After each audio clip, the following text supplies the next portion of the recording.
Hey, Gibson. Tom DeLonge's guitar called. He wants his everything back.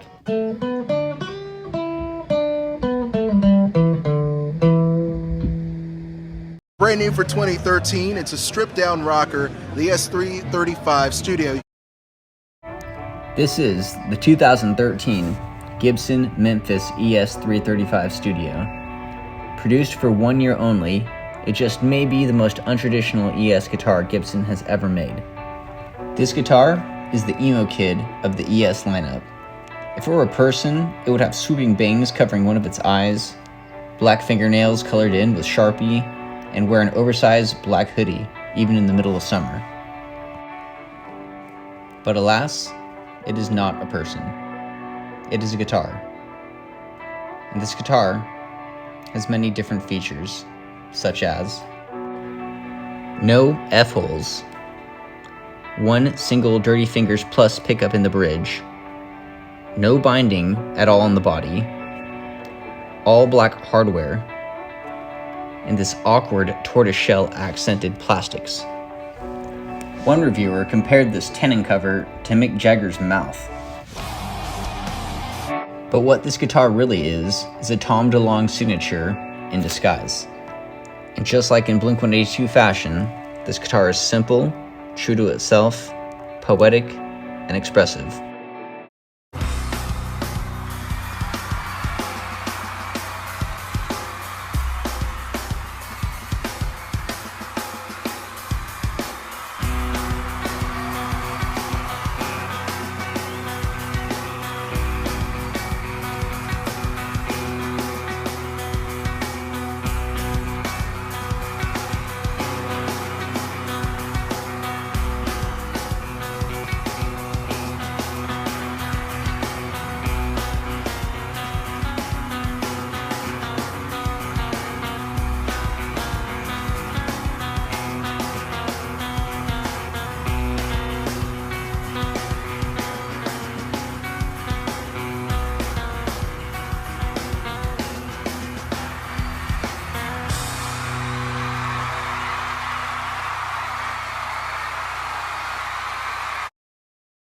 This is the Tom DeLonge signature Gibson ES-333. This is my 2013 Gibson Memphis ES-335 Studio. These two guitars are so the same, but so intentionally tried to be made different. It's as if Gibson was under contract to stop making the Tom DeLonge signature, but did anyway. Here are some slight differences. The Tom DeLonge is technically a 333, and the Studio is a 335, same guitar.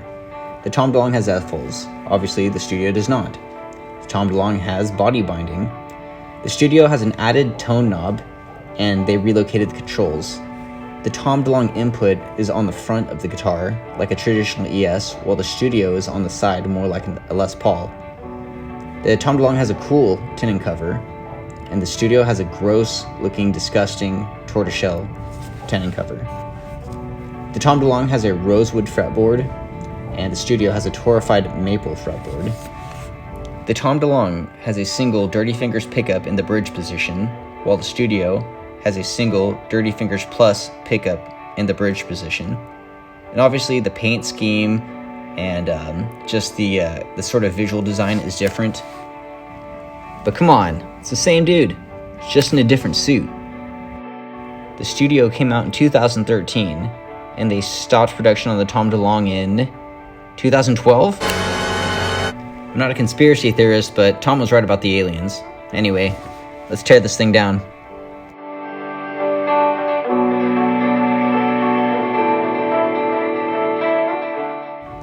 Here we have our Gibson Dirty Fingers Plus pickup.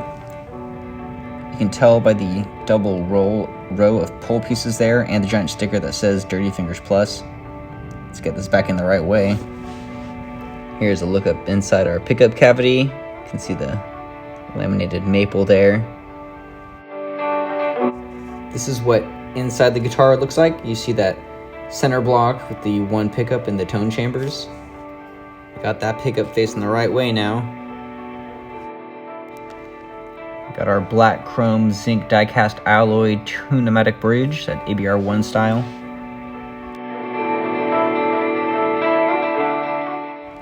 We got our black chrome stop bar tailpiece. This actually also came in a trapeze tailpiece.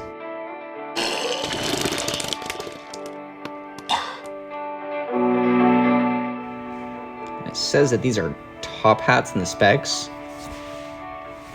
This is what the underneath the tenon cover looks like. They didn't need that huge, disgusting tenon cover.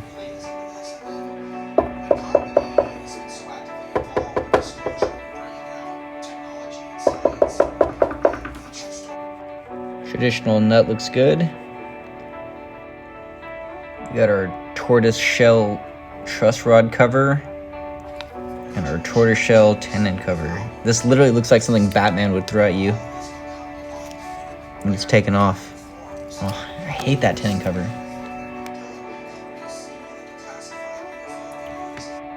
We have our torrefied maple fretboard. What exactly is torrefied? What does that mean? Well, it's osmosis resistant, torrefied. Wood neither swells during humid summer months nor dries out due to dry winter air. Torrefied wood will not shrink, warp, expand, or contract due to changing weather or humidity levels. Torrefied wood has been heat treated or roasted until it has nearly 0% internal moisture. The wood will not reabsorb moisture because its structure has been altered as a result of the heating process. This is not a chemical process, and it affects the wood all the way through to its core. The wood can be sanded, shaped, cut, or otherwise processed, or even scratched or dented, without losing the effects of the treatment. Or you could just say baked maple.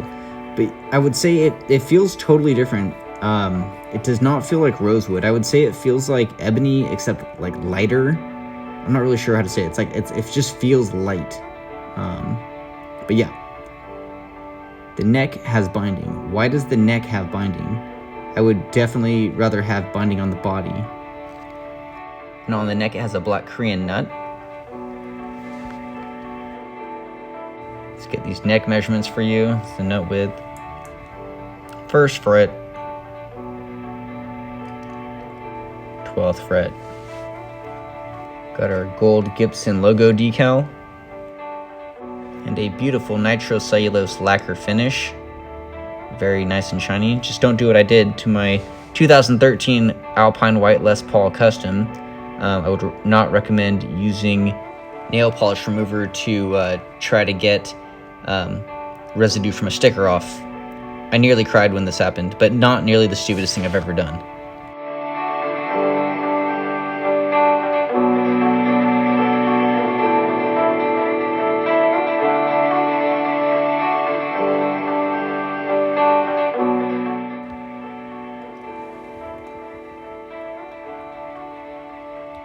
And the 335 Studio gets a backplate for easy access. But nothing's there. What?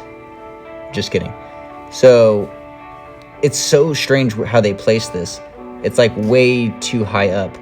And you don't get pots, you get the PCB electronics. And to me, it's my opinion, these sound like shit. I don't think it's my opinion, it's just, these sound like shit.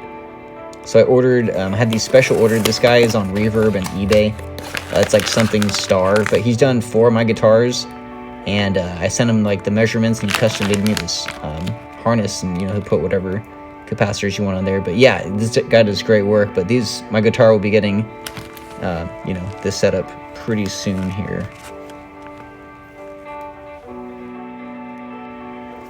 So I don't know why they didn't just put the electronics in like a normal spot. It's like tucked in the sound chamber out there. It doesn't make any sense to me. Except for maybe they were trying to put it in a different place so it doesn't look so much like the Tom DeLonge. Right there's where the Tom DeLonge single volume would have been. So I don't know. I think that is my theory might be correct in this. You can see the wood layers there. Looking nice. This is my guitar duo. That's right eye and left eye. I thought it was cool. And in case you're not a punk rocker, I just wanted to let you know that we only operate at volume 10, tone 10, and you gotta have a lot of room to shred, so I relocated this knob.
Thank you for watching my video. If you made it this far, please like and consider subscribing. If I can get 1,000 subscribers, then YouTube will pay me 0.4 cents for every 250,000 views I get, and this is a lot of work. Trogley puts out a video every day, which blows my mind. This took me like 2.5 weeks just to get this out. If you like content like this, please subscribe, and if you own this guitar, you should subscribe just because I raised the value of your guitar from $500 to $1,000, so you're welcome. Thanks again for watching.